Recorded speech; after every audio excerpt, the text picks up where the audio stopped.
Alors, je vous présente l'expérience qui correspond au TP, obtenir l'ombre d'un objet. Dans le TP, vous avez le protocole expérimental avec un schéma précis du montage d'optique que l'on va réaliser. Vous voyez que vous avez une source de lumière, une balle et un écran blanc. Pour nous, pareil, une source de lumière, une balle et un écran blanc. Vous avez observé, la balle, elle est intercalée entre la source de lumière et l'écran blanc. Pour les observations, on vous demande d'observer attentivement et de décrire précisément ce que l'on observe sur l'écran blanc,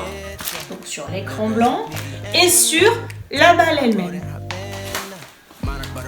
On éteint la lumière de la pièce et on va être observateur avec précision de ce qui se passe.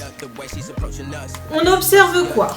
Première chose, sur la balle, vous observez ici, sur sa face avant, la face qui regarde, qui est éclairée par la source de lumière, vous avez toute la partie de la balle qui est éclairée.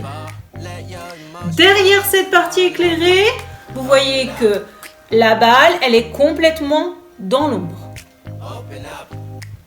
Sur l'écran, on observe une zone noire avec un contour précis et autour de cette zone noire, vous avez l'écran qui est éclairé normalement.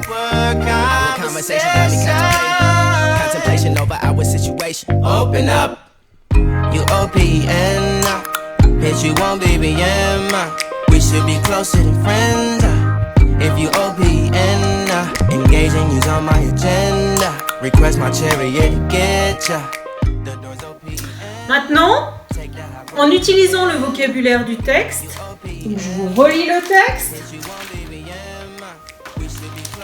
Une partie des rayons de lumière émis par la source de lumière. Donc la source de lumière. Une partie des rayons de lumière qui est émis par la source est arrêtée par la balle, qui est un objet opaque. Opaque signifiant qu'il ne laisse pas passer la lumière.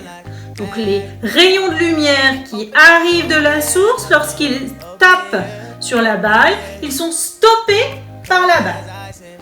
Une région qui, derrière la balle, ne reçoit pas de lumière, c'est ce que l'on appelle la zone d'ombre, donc derrière la balle.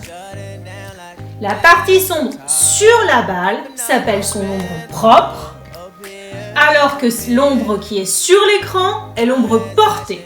Non, si on éteint la lumière et qu'on observe dans l'expérience ce qui se passe. La lumière issue de la source, elle éclaire la balle. Quand elle arrive sur la balle, elle est stoppée par la balle qui est un objet opaque. Derrière la balle, on a ce que l'on appelle la zone d'ombre. Sur la balle, on a ce que l'on appelle l'ombre propre. Elle est propre à la balle, elle lui appartient.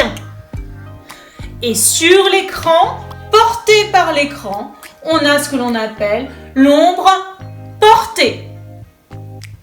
Je vous laisse maintenant compléter le schéma.